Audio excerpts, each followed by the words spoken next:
I think I should start with the heart.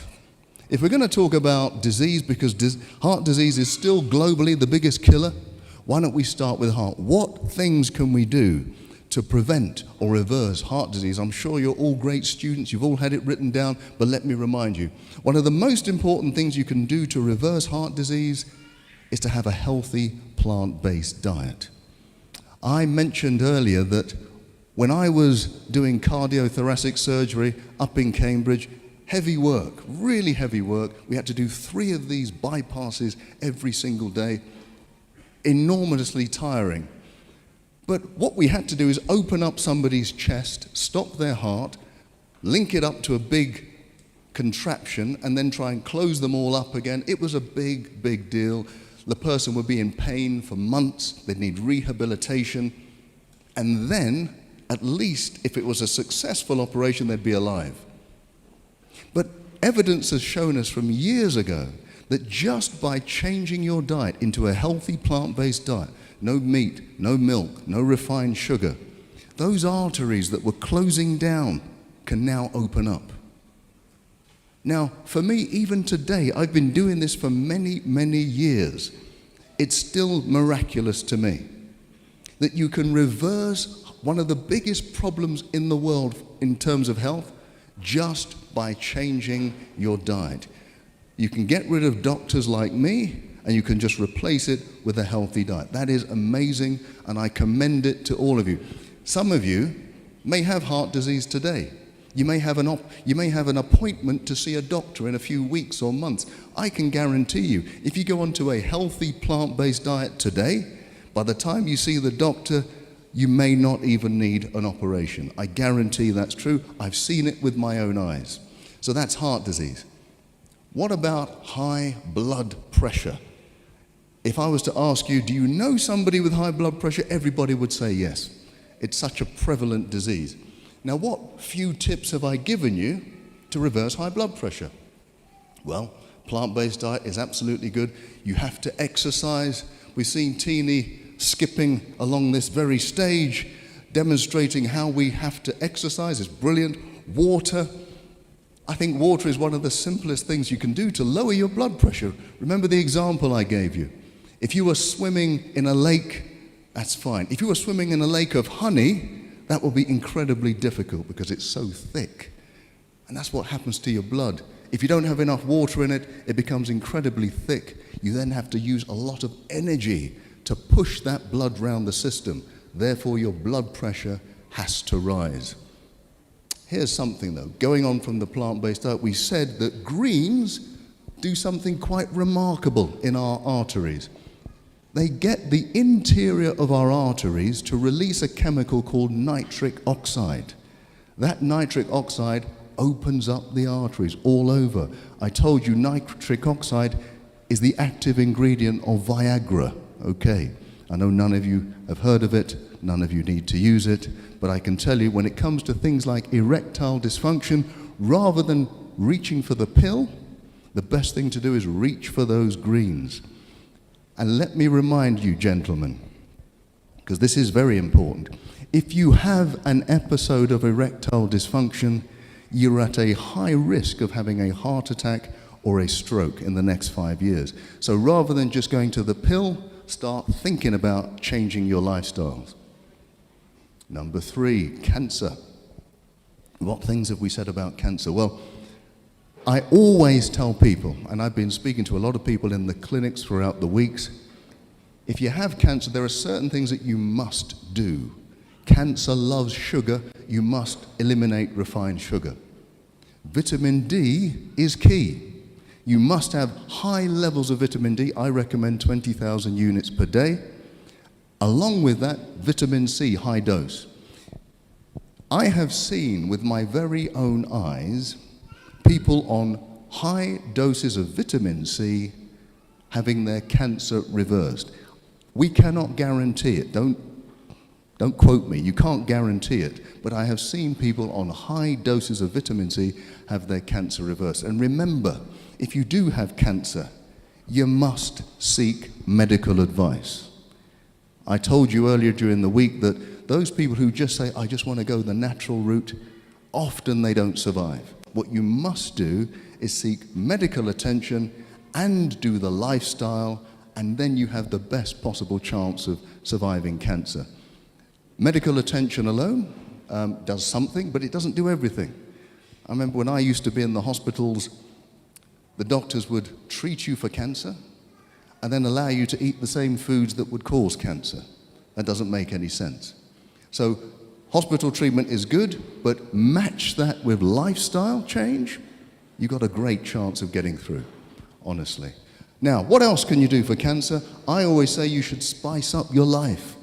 Spice up your life. Spices are really the keys to a healthy lifestyle too. They're like nature's natural drugs. The more spices you have in your life, the better your cells are going to be. Turmeric, most of us have heard of turmeric. It's a powerful antioxidant. And if you take away the oxidation of your cells, it reduces the risk of cancer. Ginger is like it. It's also anti-inflammatory. Cinnamon is brilliant. Cinnamon, not only does it lower your blood sugar, which if you have low blood sugar, the cancer doesn't grow too well, but cinnamon is brilliant in terms of fighting off viruses. In fact, they discovered this over 100 years ago. The women who harvested the cinnamon bark never got measles, never got tuberculosis. And cinnamon, if you have anybody in your family who has any kind of viral illness, you give everyone in the household cinnamon, it's less likely that you'll get the infection. Cardamom is very interesting because it actually makes you make more natural killer cells. They have a lethal name, but they do an awful lot of good. They're the white blood cells that defeat cancer. Diabetes. How do you beat diabetes? Definitely you need a healthy plant-based diet. But what else do we need to do? We should, every time you go for a meal and you're a diabetic, as you put your fork down, you should get up and go for a walk. Get up and go for a walk. What does that do? Well, as you're walking, you're using the big muscles in your body. Those muscles will absorb sugar very quickly. And so it will keep your blood sugar levels quite low. You then don't need to release a lot of insulin to deal with the sugar, and that means your cells can become insulin sensitive again. Insulin sensitivity is the opposite of diabetes. It can actually cure diabetes. I've told you quite boldly that anybody with type 2 diabetes does not have to live with it. Type 2 diabetes is completely reversible. Type 1 is more difficult, but type 2, completely reversible. So you do not have to live with it. Change your lifestyle and get rid of it. Okay, autoimmune disease, that was the last talk I did. That refers to all of these antibody diseases that are attacking different parts of the body. There are roughly 400 or 500 of them. Wherever you've got tissues in your body, you will have an auto-antibody if things go badly. And I must say, although I didn't talk about it, one of the biggest causes of infertility is autoimmune disease. Now, I know people go to the hospital for IVF treatment, absolutely, but rarely do they get to the bottom of what is the problem. And it's usually that you've got antibodies attacking your organs inside that makes it almost impossible to conceive. So everything you've heard me talk about with autoimmune disease, you need to apply if you want to get pregnant. Okay. Now, you see my details. I'm hoping that in 9 months I'm going to get lots of communications of people telling me, yeah, we have a child. So it's possible, believe me. Now, some of the things, if you weren't here the other day, some of the big things that you need to do to get rid of autoimmune disease is get rid of milk, because milk is one of the key factors that generates these antibodies. Deal with stress. Make sure you avoid refined sugar. Have high doses of vitamin D. If you do that, you have a great, great chance. A bit like a little boy called Bart Simpson, don't have a cow man. Stay away from the milk. Okay. Now, this is increasingly a problem on this continent of Africa. Didn't used to be. You go back 50 years, there was very little obesity on this continent in Africa. Now, with all of the imports of Western culture, including Western food and Western lifestyle, we're getting exactly the same problems that they get in the West. How do we defeat it? I always say, get rid of the white stuff. This is not a racist statement, folks. This is not a racist statement. I'm saying get rid of the white rice, white flour, white pasta, and of course that white substance, sugar. You know, sugar, if you look at it from afar, it looks a bit like heroin. And by the way, it activates exactly the same parts of your brain for heroin addiction. That's why giving up sugar can become so difficult. But remember, I did give you some help in overcoming sugar addiction. Remember the Dr. Chitty method, named after some obscure doctor? You remember that? So for those of you who don't remember, let me tell you, when that donut is calling out your name, the worst thing you can do is say, I can't eat the donut. Because if you do that, your brain will just desire it even more. What you must do is say, I will eat the donut, but I'll eat it in half an hour. At the same time, eat yourself an apple. Now that apple will release sugar slowly into your bloodstream, slowly so that you don't get this insulin spike. And after half an hour, you'll have enough sugar in your system to overcome the desire for the donut. You're not looking convinced. If at the end of the half an hour you still want that donut, do the same thing again.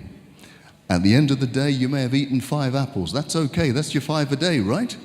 But even if you fall off the wagon, even if you succumb to the donut, I guarantee you will eat it less frequently than if you didn't try the Dr. Chitty method. What does Dr. Chitty stand for? Don't resist it, choose to have it, but delay it. Dr. Chitty, there you go. Now you'll remember my name, okay? That's the only reason why I did that for you.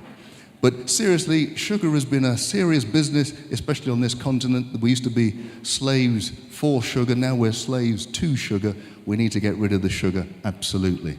Now, we must not forget dementia.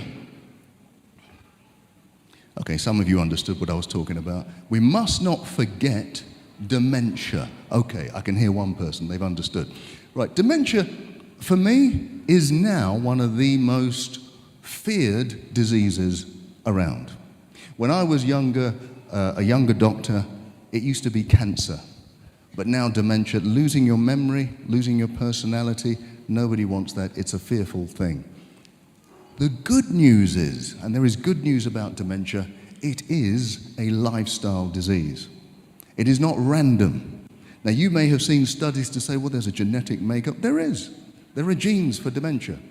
But there are people who have the gene for dementia who don't get dementia. There are people who don't have the gene for dementia who get dementia. The biggest factors are lifestyle factors. So for example, you will know that if you have high blood pressure, that's a risk for dementia. If you're obese, if you're diabetic, and the biggest risk is long periods of stress in your adult life. If you do not know how to manage stress in your adult life, that is the biggest risk factor for dementia. So we're going to need to know how to manage the stress. We're also going to have to change our lifestyle, make sure we have the right diet. There's been lots of studies done. On this continent, actually, there's been a Nigerian study which showed that the more berries you have in your diet, the less likely you are to have Alzheimer's. It's even more significant than that. They have showed that if you have dementia, early signs of dementia, you go onto a healthy diet, have lots of berries, you can reverse up to 90% of the symptoms. Now maybe you've never heard that before. Because most people think, once I've got dementia, it's just a long road down to ruin. That's not true. If you are diagnosed and you change your lifestyle, you can reverse up to 90% of the symptoms of dementia. Talking about stress, we spoke a little bit about depression and anxiety and stress. What little signs can I give you to help? Well, remember what we said. There are triggers for depression. There are triggers for stress. And the big ones are debt, divorce, disease, and death. Now, we can't avoid some of them, but when they come to us, the best thing to do is to not hide away and keep it to yourself. The best thing to do is to get help quickly. The quicker we get help, the quicker we understand that we're not alone, that other people are going through exactly the same thing, the quicker we can cure ourselves or head off depression. What else do we need to do? If you're depressed, you might find it difficult, but one of the ways to break that cycle of depression is to get into some physical activity, whether it's going for a walk, a run, a swim, whatever. Maybe you need somebody to encourage you to do it, but it will break that cycle of depression quicker than just about anything. The next thing you can do is do something, even if it's small, for somebody else. That sounds strange. You're depressed. Why am I going to do something for somebody else? Well, we have shown through scientific endeavor that by doing even a small thing for someone else, it takes your mind off of yourself. And that can break that cycle of that spiral of self-thought. So the more you can do for somebody else, even if you don't feel like it, think of it as if you're doing something for yourself when you're doing something for somebody else. Being kind to somebody else is actually being kind to yourself. What else? I mean, we have to know how to heal from depression, and we've talked about it a lot. Forgiveness. The quicker we can start to forgive ourselves, forgive others, if you're able to do that, it is a quicker release from the grips of depression and stress. Every study I've seen in the last 10 years has an element of letting go of past trauma, of past hurt. The quicker we're able to do that, the greater the chance we're going to be free from depression. And we want to be free from depression. Because in fact, even at the heart of most of these diseases that I've been talking about is a level of stress. Stress makes every disease worse. It doesn't improve one disease. Right, so in fact, we know that disease is what? Dis-ease. So if we want to get rid of disease, we're going to have to start to be at ease with ourselves. We can only do that if we learn to forgive, if we learn to let go, and if we learn to look forward and stop looking back.